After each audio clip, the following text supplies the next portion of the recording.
अब मैं आमंत्रित कर रहा हूँ श्री अनिल माधव दवे जी को कार्यक्रम की प्रस्तावना। एक बीच में छोटा सा निवेदन कि अपने मोबाइल फोन्स या तो स्विच ऑफ मोड में रखें या साइलेंट मोड।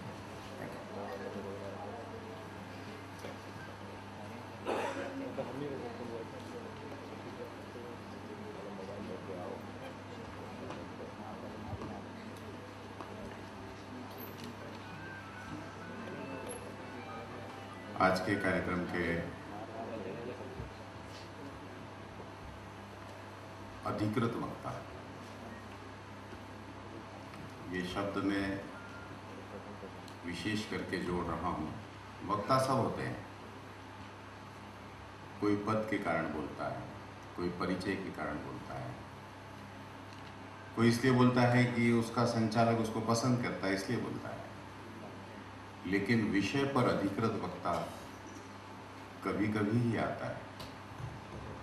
और अनुपम जी पानी पर विषय हो, तालाब पे विषय हो, नदियों पे विषय हो, जल का कोई भी स्वरूप हो, उसके वे अधिकृत वक्ता हैं।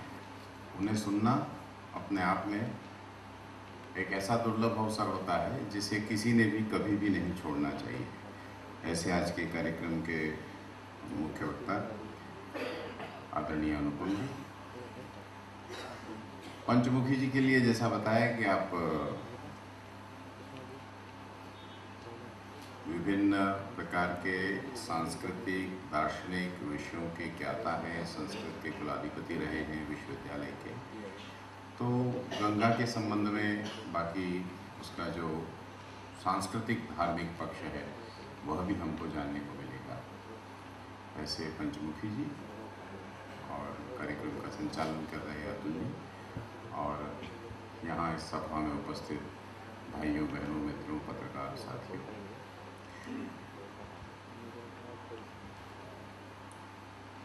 काका कालेलकर ने एक पुस्तक लिखी थी।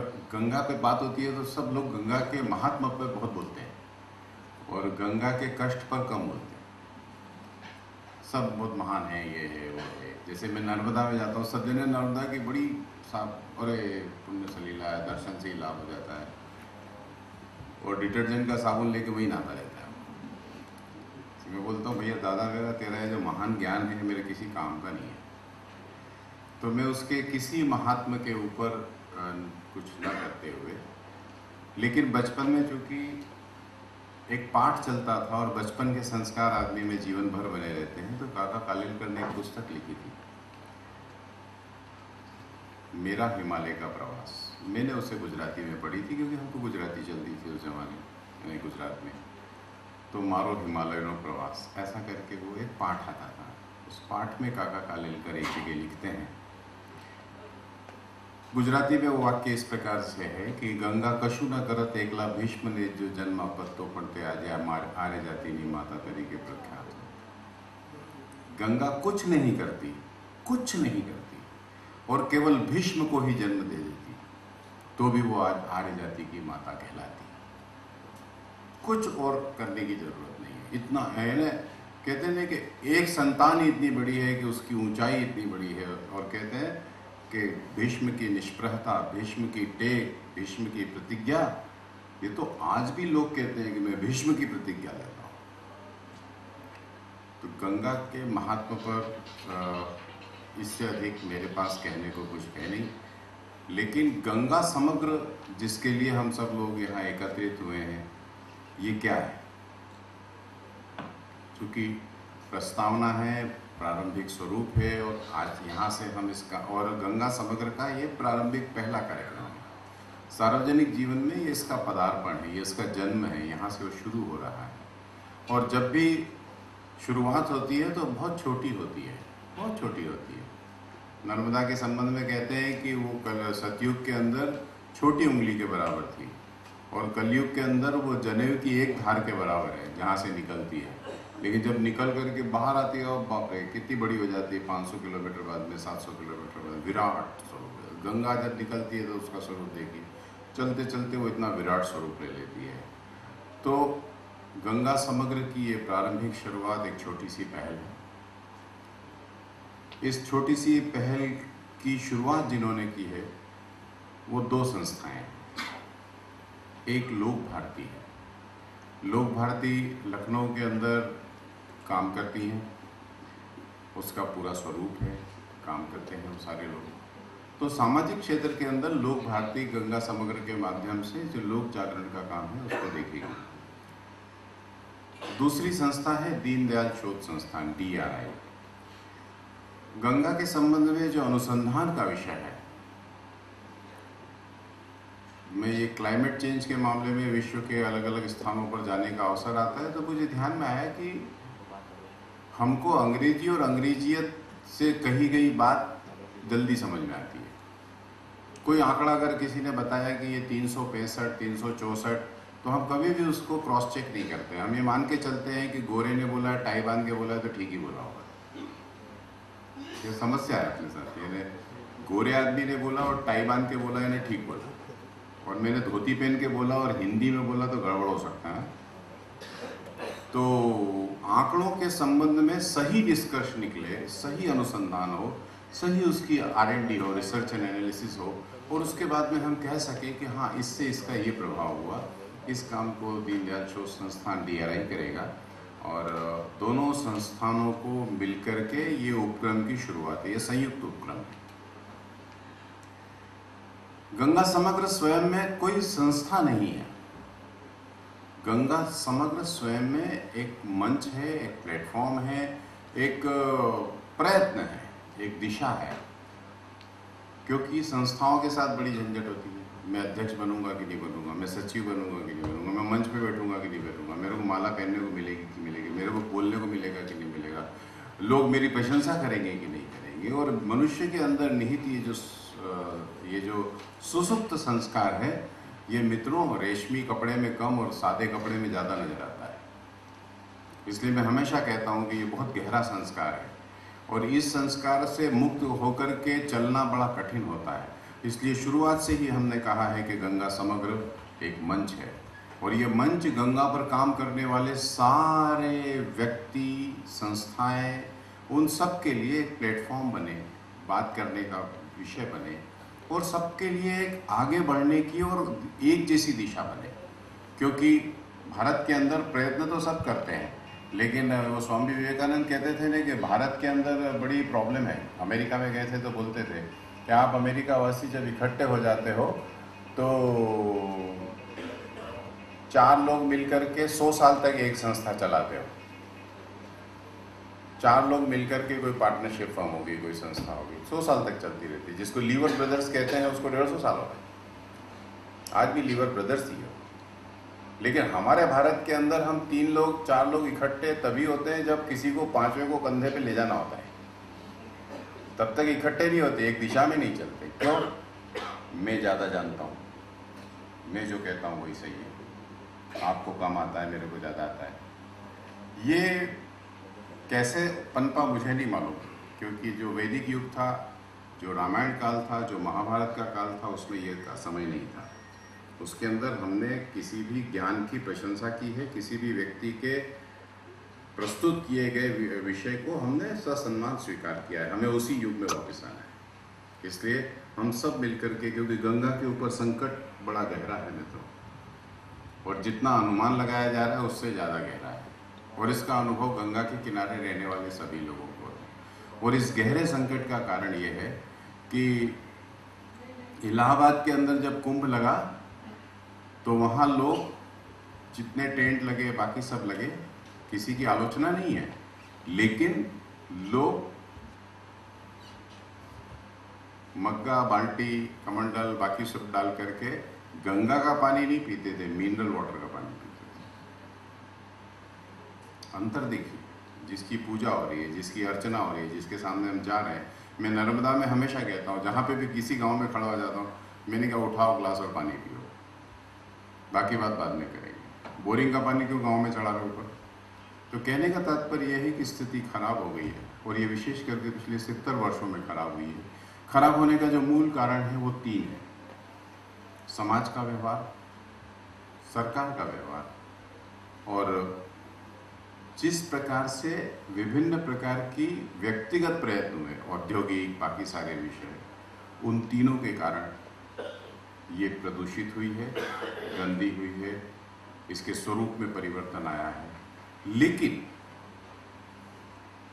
कभी कभी समस्या का समाधान करते करते हम खुद समस्या बन जाते हैं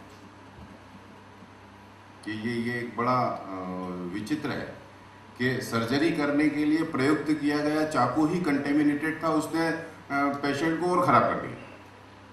और इसका मूल कारण होता है कि समस्या का समाधान करने के लिए जब भी शुरुआत होती है या प्रयत्न होते हैं तो उसमें आवेग होता है।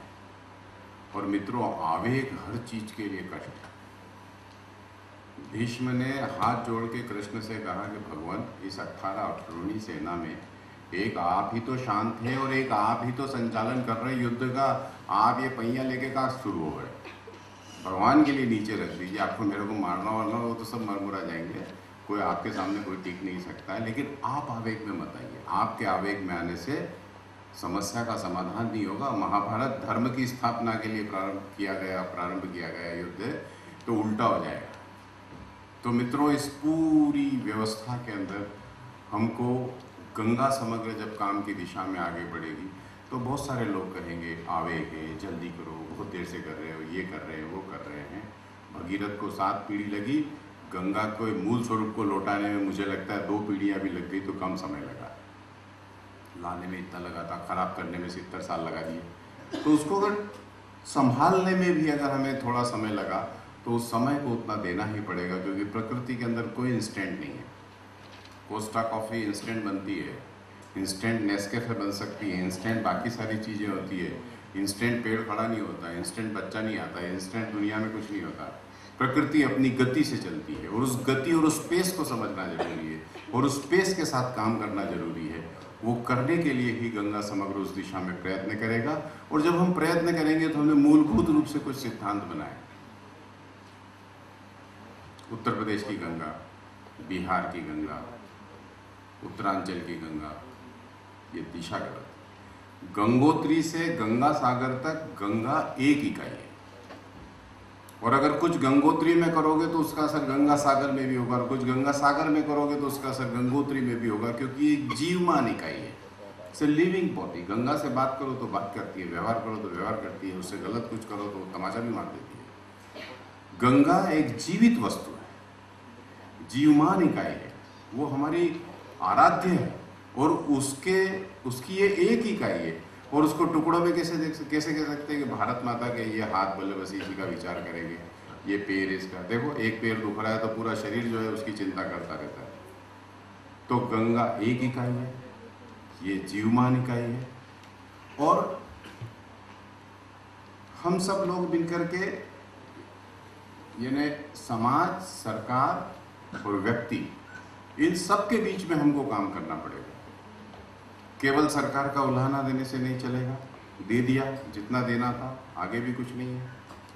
केवल समाज के बीच में काम नहीं हो रहा है, क्योंकि वो जो समाज खड़ा है वही उसको गंदा करता है, वही उसको प्रदूषित करता है। संस्थाएं जो व्यावसायिक है, व्यक्तिगत है, बाकी सारे विषय हैं, उसके संबंध में भी विचार करने की उतनी ही जरूरत पड़ेगी। तो हमारे काम करने के लिए ये जो समाज का क्षेत्र है और सेंसिटाइज करने से, आत्मीयता से प्रयत्न करने पर परिणाम आते हैं और हम किसी को धुतकारते हैं, हम इसको डांटते हैं। अब जैसे गांधी जी कहते थे कि भाई चोरी चोरी इसलिए बंद कर दो क्योंकि समाज समझ नहीं आया, यानी अभी तो परिपक्व नहीं। डॉक्टर जी कहते थे कि उल्हाना दे के संगठन नहीं हो सकता, व्यंग करके नहीं हो सकता, व्यंग करोगे तो काम नहीं होने वाला है। तो कहने का मेरा तात्पर्य इतना ही है। और हमारा जो कार्यक्षेत्र होगा वो गंगा से, गंगोत्री से लगा के गंगा सागर तक जो एक बूंद पानी भी गिरता है और सहायक नदी से फिर गंगा की सहायक नदी से फिर होता हुआ गंगा में आता है, वो पूरा क्षेत्र जब तक विचार की परिधि में नहीं होगा तब तक परिणाम नहीं आने वाला। ये संभव नहीं है कि आप चंबल को गंदा रखेंगे और गंगा साफ हो जाएगी, जमुना को गंदा रखेंगे और गंगा साफ हो जाएगी, ये नहीं हो सकता। उसकी सहायक नदियाँ, सहायक नदियों की सहायक नदियाँ, जहाँ भी एक भी बूंद पानी गिरा है वो बूंद पानी जब तक गंगा में आ रहा है, उसका जो भौगोलिक क्षेत्र है गंगा का शरीर है। इसका शरीर है, और उसके किसी शरीर के किसी भी हिस्से में अगर थोड़ा सा भी प्रदूषण है, थोड़ा सा भी कष्ट है, तो उसका प्रभाव उसकी मूल चेतना और मूल धारा में आएगा। नहीं तो लोग नदी की बात करते हैं तो दो धाराओं के बीच में चलती बहती हुई एक नदी को ही नदी मानते हैं, उसी को ही गंगा कहते हैं, उसी को नर्मदा कहते हैं, उसी को कावेरी कहते हैं। नहीं, कावेरी का संपूर्ण जल ग्रहण क्षेत्र कावेरी है। और मित्रों, आगे जाकर के कभी देशव्यापी नदियों के संबंध में भी विचार होने लगे, क्योंकि भारत को ही विश्व को दिशा देना है, और ये दिशा देने के अंदर हमें ट्रेंड सेट करना पड़ेगा। कहते हैं ना कि शुरुआत में जो कहा वो चीज़ की ट्रेंड सेट करता है। हम ट्रेंड सेटर हैं। हमें विश्व की पर्यावरण के विषय में, जल के संबंध में, पानी के संबंध में ट्रेंड सेट करना है और मॉडल बनना है, तो उसकी शुरुआत अपने से ही होगी। और इस संबंध में किसी और को कुछ कहने की तुलना में पहली शुरुआत अपने से ही होती है। गंगा के संबंध में अगर कोई बात कहना है और वह बात है, तो उसकी शुरुआत मुझे ही करना पड़ेगी। मैं ये नहीं कह सकता कि आप ऐसा करो, मैं तो इस काम को नहीं करता। मैं एक बात कह करके अपनी बात ख़त्म करता हूँ कि मैं कोपेनहेगन में गया, वहाँ क्लाइमेट चेंज पे तो शाम को एक पार्टी रखी है लोगों ने। तो मैंने देखा कि लोग जो, ये विदेशों में प्रचलन है ऐसा कि मैंने जो ऑर्डर दिया है खाने का, तो मैं उसका किसी से उसको बांटता नहीं हूँ, शेयर नहीं करता हूँ। मैंने ऐसा नहीं कि अपन 4 है तो थोड़ा थोड़ा सब ले लो। मेरा है तो मैंने खाया और बचा हुआ छोड़ दिया। उसके ऊपर सोचना मैंने शुरू किया कि एक 400 ग्राम आदमी व्यक्ति औसतन भोजन करता है। ऑर्डर दे करके मान लो उसने 400 ग्राम 500 ग्राम भोजन मंगाया, उसमें से उसने मान लो आधा खाया, तो जो आधा बचा हुआ भोजन है, इसको खाने योग्य बनाने के लिए कितना कार्बन एमिशन करना पड़ा, कितना कार्बन एमिट हुआ। क्लाइमेट चेंज पे बात करने के लिए आप इकट्ठे हुए और रोज सुबह और शाम अपनी डाइनिंग टेबल पे आप इतना कार्बन एमिट कर रहे हैं। इसलिए वहाँ से एक सूत्र निकला और उसको मैं तैयार कर रहा हूँ। अगले शिक्षा सत्र के अंदर उसका विस्तार करेंगे कि कल तक प्लेट के अंदर सब कुछ खा जाने वाला, तो हम कहते थे अरे भुक्कड़ है, अरे ये आदमी तो क्या है, अरे ये तो बोले क्या अनसिविलाइज्ड। कल तक प्लेट में सब कुछ खा जाने वाला अगर अनसिविलाइज्ड, असामान्य, यानी जैसे व्यवहार शास्त्र की कमी है, ऐसा था। अब प्लेट में झूठा छोड़ने वाला इस क्लाइमेट चेंज के युग के अंदर अनसिविलाइज्ड है, क्योंकि वो भोजन किसी के काम आ सकता था, ये बात तो अपनी जगह ठीक है, लेकिन उसने जो कार्बन एमिट किया खाने योग्य बनाने के लिए, गेहूँ बोया गया, ट्रैक्टर चला, पानी पियोया, तब कार्बन एमिट हुआ, उसके बाद में आटा बना, फिर उसके बाद में वो पका, तब गैस जली, तब फिर वो ट्रांसपोर्टेशन, इन सब में कार्बन एमिट हुआ है। उतना कार्बन एमिट होने के कारण वह व्यक्ति दोषी है इतने कार्बन एमिशन को अपने डाइनिंग टेबल पर व्यर्थ करने के लिए। यह जो चेतना है कि मेरी भूमिका गंगा के संबंध में क्या है, सरकार क्या कर रही है और समाज क्या कर रहा है और मेरा पड़ोसी क्या कर रहा है और बाकी लोग क्या कर रहे हैं, ये बात की बात है। मैं क्या कर रहा हूँ, ये बहुत बड़ी बात है। और मैं क्या कर रहा हूँ, वहाँ से जब बात शुरू होगी मित्रों, तो मुझे लगता है मैं से हम और हम से हम सब हो जाने के बीच में हमें निश्चित सफलता मिलेगी। माँ गंगा हमारे साथ है, भारत की पवित्र नदियों का आशीर्वाद हमारे साथ है। हम जब कोई अच्छा काम करते हैं, पूर्व जन्मों के पुण्य उदित होते हैं, तब ऐसा काम होता है। नर्मदा के काम की शुरुआत हुई तो मुझे लगा कि शायद कोई पूर्व जन्म का पुण्य उदित हो गया है, वरना इतनी योग्यता मुझ में नहीं है ना, ऑर्डिनरी में। मैं सामान्य व्यक्ति हूँ और उससे ऐसा काम होने जा रहा है, ये भगवान की कृपा है। आज हम गंगा के ऊपर इस प्रकार का काम करने के लिए आगे बढ़े हैं, एकत्रित हुए और सम्मिलित आए हैं, तो इसके अंदर निश्चित ही ईश्वर की और निश्चित ही किसी ऋषि मुनियों के आशीर्वाद की, उसके अंदर उसमें उनका आशीर्वाद है, जिससे उन्होंने कहा है जाओ वत्स, मेहनत करो, काम करो, प्रयत्न मिलेगा।